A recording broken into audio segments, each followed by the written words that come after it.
Ընդդեմ գենդերային բռնության 16-օրյա արշավի շրջանակում կզրուցենք ներքին գործերի նախարարության համայնքային ոստիկանության մասնագիտական մեթոդական աջակցման վարչության պետ Գեորգի Խաչատրյանի հետ։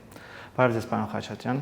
Շնորհակալ եմ զրույցի հնարավորության համար։ Թեմայի շրջանակում եկեք անդրադառնանք նախ ընտանեկան բռնության դեպքերին, որոնք են ընտանեկան բռնության հիմնական պատճառները եւ ովքեր են հատկապես տուժողները։ Արձանագրված ընտանեկան բռնության դեպքերի ուսումնասիրությունները ցույց են տալիս, որ ընտանեկան բռնության հիմնական պատճառներից մեկը դա ընտանիքներում տիրող սոցիալական վիճակն է,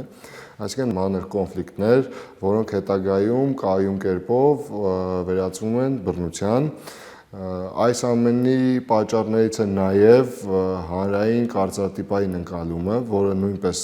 ընտանեկան բռնության պատճառ է հանդիսանում, եւ մեր աշխատանքները ուղղված են հանրային ընկալման իրազեկվածության բարձրացմանը նմանատիպ դեպքերը կանխարգելելու համար, սակայն ընտանեկան բռնության առավել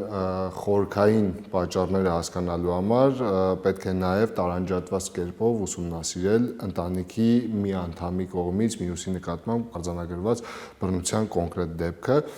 քանի որ օրինակ ծնողի կողմից զավակի կողմից ծնողի նկատմամբ կատարվող բռնությունների պատճառները էականորեն տարբերվում են ամուսնու կողմից կնոջը բռնության ենթարկելու հիմնական պատճառների հետ, սակայն այս բոլոր դեպքերը մեկ միասնության մեջ ընկալվում են որպես ընտանեկան բռնություն։ Ինչ վերաբերում է թե սեռով պայմանավորված ում նկատմամբ է առավել հաճախ կիրառվում բռնություն, ինչպես ամբողջ աշխարհում, Հայաստանում եւս բռնության զոհ հիմնականում դառնում են կանայք եւ այդ է պատճառը, որ ընտանեկան բռնության կանխարգելման հիմնական թիրախային ուղղություն որպես ընտրված է կանանց նկատմամբ բռնության կանխարգելումը եւ մեր աշխատանքները, մեր համագործակցությունը այլ շահագրգիռ պետական մարմինների, ինչպես նաեւ քաղաքացիական հասարակության մեր գործընկերների հետ ուղղված են հիմնականում գերակշիռ մասով կանանց նկատմամբ բռնությունները կանխարգելելու։ Իսկ ինչով է պայմանավորված լատենտային հանցագործությունների, մասնավորապես ընտանեկան բռնության դեպքերի աճը։ Ընտանեկան բռնության դեպքերի աճը ունի մի քանի պատճառ։ Նախորդ տարիներին իրականացված լայնածավալ իրազեկման գործընթացներն են այդ նպատակով կազմակերպված արշավները, որոնք բնականաբար էական նպաստ են ունեցել ընտանեկան բռնության դեպքերի աճին։ Այս ամենին զուգահեռ նաև ընտանեկան բռնության դեպքերի աճ ունենք պայմանավորված 2024 թվականին օրենքում կատարված փոփոխությամբ, համաձայն որի սահմանվեց ընտանիքի անդամների նոր հասկացություն, հիմքում դնելով անկախ համատեղ բնակության հանգամանքը, ինչպես նաև զուգընկերոջ հասկացության սահմանումը։ Այս առումով ըստ էության նախկին կարգավորումներով ընտանիքի անդամներ չհանդիսացող անձինք նոր գործող օրենսդրության համաձայն հանդիսանում են ընտանիքի անդամներ, հետևաբար նրանց կողմից բռնության որևէ փաստ կամ դեպք դիտվում է որպես ընտանեկան բռնության դեպք։ Կցանկանամ նշել նաև, որ այս իրազեկման գործընթացները մշտապես հանդիսանում են մեր օրակարգային հարցերը, այն փաստը, որ տարեստարի ունենում ենք ընտանեկան բռնության դեպքերով ոստիկանությանը հաղորդելու, ոստիկանությանը դիմելու կայուն աճի տենդենց, առնվազն ցույց է տալիս, որ ընտանեկան բռնության կանխարգելման գործընթացում մենք գտնվում ենք ճիշտ ճանապարհի վրա։ Ինչ կանխարգելիչ միջոցներ է իրականացնում համայնքային ոստիկանությունը եւ որքանով են դրանք արդյունավետ։ Ներքին գործերի նախարարությունը հետևողականորեն քայլեր է ձեռնարկում այս գործընթացը առավել արդյունավետ կազմակերպելու համար, մասնավորապես հիմնական շեշտադրումը դրվում են կարողությունների եւ հմտությունների զարգացմանը, դասընթացների եւ վերապատրաստումների անցկացման միջոցով, ինչպես նաեւ թվային գործիքների եւ տեխնիկական հնարավորություններով համալրելու կամ արկա միջոցները վերազինելու միջոցով։ Այս առումով կցանկանամ առանձնացնել հատկապես ՄԱԿ-ի բնակչության հիմնադրամի աջակցությամբ 2025 թվականի հունիս ամսից ոստիկանությունում գործարկված SafeU թվային պլատֆորմը, որը վստահաբար մեծ արդյունավետություն կունենա ընտանեկան բռնությունների դեպքերի արձանագրմանը եւ հետագա կանխարգելմանը, քանի որ նշված պլատֆորմը ոչ միայն ահազանգման միջոց է ընտանեկան բռնությունից տուժած անձի համար, այլ նաև բավականին մեծ վերլուծական տարածք է բացում ոստիկանության համար, հետագայում խնդիրները առավել թիրախային արձանագրելու, դրանք առավել ճիշտ գույքագրելու եւ հասցեավորելու տեսանկյունից։ Հաջորդիվ կցանկանամ նշել նաեւ, որ ներկայումս մենք նախաձեռնել ենք էլեկտրոնային ձեռնաշղթաների գնման process-ը։ Էլեկտրոնային ձեռնաշղթաները արդյունավետ մեխանիզմ են բռնություն գործադրած անձանց նկատմամբ կիրառվող սահմանափակումները վերահսկելու առումով։ Կատարվել են մի շարք օրենսդրական փոփոխություններ, մասնավորապես ընտանեկան եւ կենցաղային բռնության կանխարգելման ու ընտանեկան եւ կենցաղային բռնության ենթարկված անձանց պաշտպանության մասին օրենքում եւ քրեական օրենսգրքում, համաձայն որի էլեկտրոնային ձեռնաշղթան կրելուց հրաժարվելը առաջացնելու է քրեական պատասխանատվություն։ Էլեկտրոնային ձեռնաշղթաների կիրառումը նաև մեծ գործիք է հետագայում բռնության կրկնման ռիսկերը նվազեցնելու եւ վերահսկողական մեխանիզմներն առավել արդյունավետ իրականացնելու համար։ Պարոն Խաչատրյան, դուք ձեր խոսքում նշեցիք քաղաքասարակության ներգրավվածության մասին։ Համայնքային ոստիկանությունը քաղաքասարակության հետ ինչ ձևաչափով է աշխատում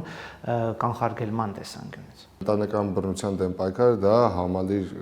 գործընթաց է եւ մեկ պետական մարմնի կամ միայն պետական մարմինների լավ աշխատանքը վստահաբար չի տալու ցանկալի արդյունք։ Այս առումով շատ մեծ դերակատարություն ունեն այս գործընթացում մեր քաղաքասարակության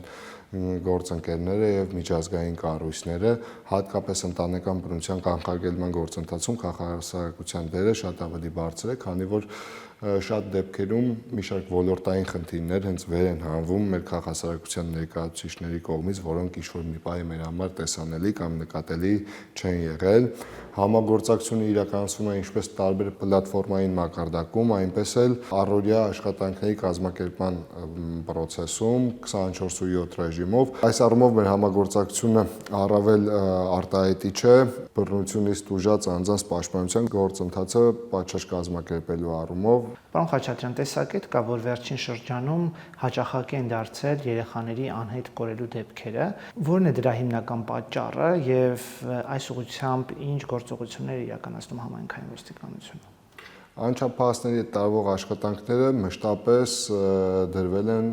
ոստիկանության ռազմավարական խնդիրների հիմքում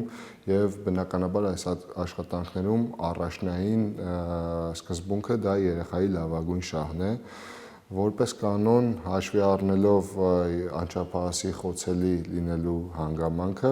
անչափահասների հետ տեղի ունեցող որևէ իրադարձություն կամ դեպք, որպես կանոն ունենում է լայն արձագանք, հատկապես սոցիալական հարթակներում եւ մեդիա տիրույթներում, դառնում երկարատև քննարկման առարկա եւ դա է պատճառը, որ այդ լայն արձագանքների հետևանքով ստեղծվում է տպավորություն, որ անչափահասի հետ կատարվող որևէ դեպք ունի ինչ-որ աճի տենդենց, սակայն իրականում վիճակագրական տվյալները հակառակի մասին են փաստում եւ հատկապես անհայտ կորելու փաստերով նախորդ տարիների համեմատ մենք ունենք էական նվազում, այդուհանդերձ ոստիկանության համար դա չէ դեռևս ցանկալի արդյունքը եւ այս առումով դեռևս մենք շատ անելիքներ ունենք։ Անչափահասների շրջանում հատկապես տարածված երևույթ է բուլինգը,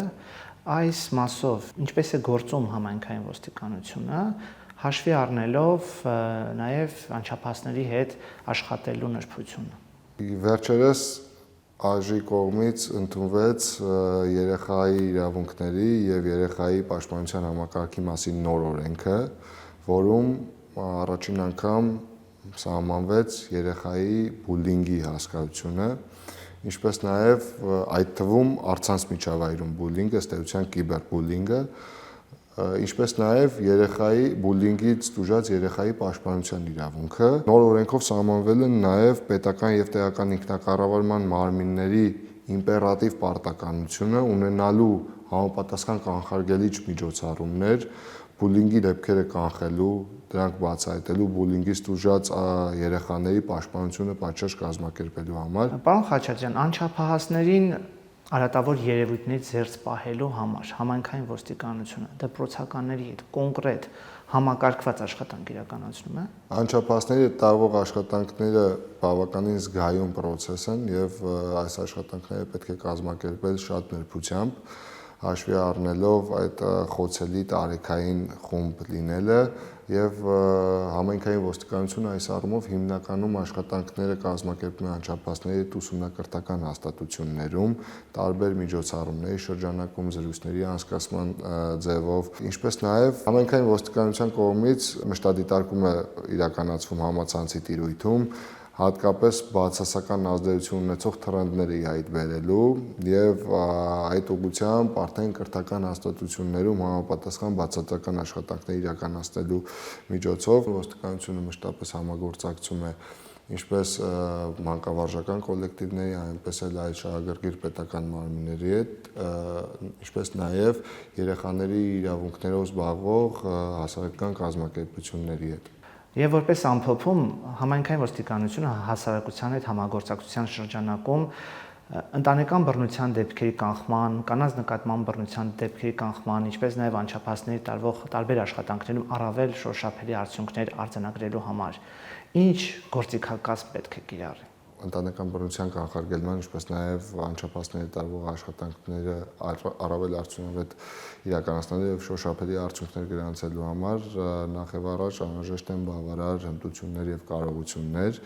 ինչը մենք դնում ենք համայնքային ոստիկանի կատարելագործման հիմքում եւ բնականաբար այս process-ները իրականացվում են կրթական մակարդակի բարձրացմամբ, համապատասխան վերապատրաստումների եւ դասընթացների միջոցով, իսկ ինչ վերաբերում է թե այդ գործիքակազմը ինչպես պետք է համայնքային ոստիկանությունը կիրառի, դա իրականացվում է պարբերական զրույցների, հասարակության հետ ամենօրյա շփումների,